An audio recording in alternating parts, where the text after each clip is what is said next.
சின்ன வயசுலலாம் வீட்டில் இருக்கிறதையே சாப்பிடாம எனக்கு அது வேணும் இது வேணும் அப்படின்னு சொல்லிட்டு அடம் பிடிச்ச நாட்கள்லாம் உண்டு. நான் சின்ன வயசுலலாம் இட்லியே சாப்பிடவே மாட்டேன். எனக்கு தோசை தான் வேணும், தக்காளி சட்னி தான் வேணும்னு சொல்லிட்டு எங்கள் அம்மாட்ட கேட்பேன். எனக்காண்டியே எங்கள் அம்மா தக்காளி சட்னிலாம் வச்சு கொடுத்த நாட்கள்லாம் உண்டுங்க. ஆனால் இப்போ நம்ம ஒரு அம்மாவாக 2 குழந்தைங்களுக்கு அம்மாவாக இருக்கும்போது நம்ம பிள்ளைங்க நம்மகிட்ட இருக்கிறத சாப்பிடாம அடம் பிடிச்சு எனக்கு அது வேணும் இது வேணும்னு கேட்கல தான் நம்ம அம்மாவை நம்ம படுத்தின கஷ்டம்லாம் எனக்கு ஞாபகத்துக்கு வருது.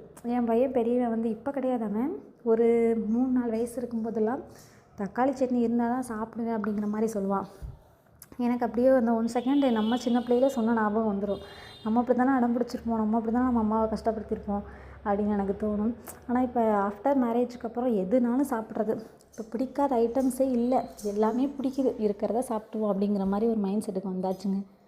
அப்போல்லாம் எனக்கு அது பிடிக்காது இது பிடிக்காதுன்னு அம்மாட்ட நிறைய அடம் பிடிக்குமா. இப்போ நம்ம பிள்ளைங்க பண்ணும்போது தான் நம்ம அம்மா பட்ட கஷ்டம்லாம் நமக்கு தெரியுது. ஆனால் இப்போ வரைக்கும் எங்கள் அம்மா அவங்க போயிட்டு எனக்கு இது சாப்பிடணும் போல் இருக்குமா அப்படின்னு சொன்னாலே போதும், கண்டிப்பாக எங்களுக்கு பண்ணி கொடுத்துருவாங்க. சாப்பாட்டு விஷயத்தில் நாங்கள் கஷ்டப்பட்டதே கிடையாது.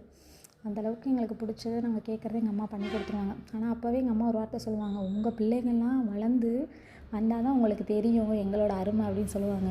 ஆனால் இப்போ அடிக்கடி எங்கள் அம்மா சொன்ன வார்த்தை எனக்கு மனசில் வந்து போகுதுங்க.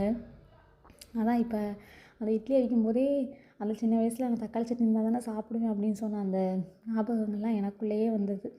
ஆனால் இப்போ அப்படிலாம் இல்லைங்க, எதுனாலும் சாப்பிட்ருவோம், பிடிக்காதது ஒன்றுமே கிடையாது. நம்ம பிள்ளைங்க தான் நம்மகிட்ட அடம் பிடிக்கிறாங்க.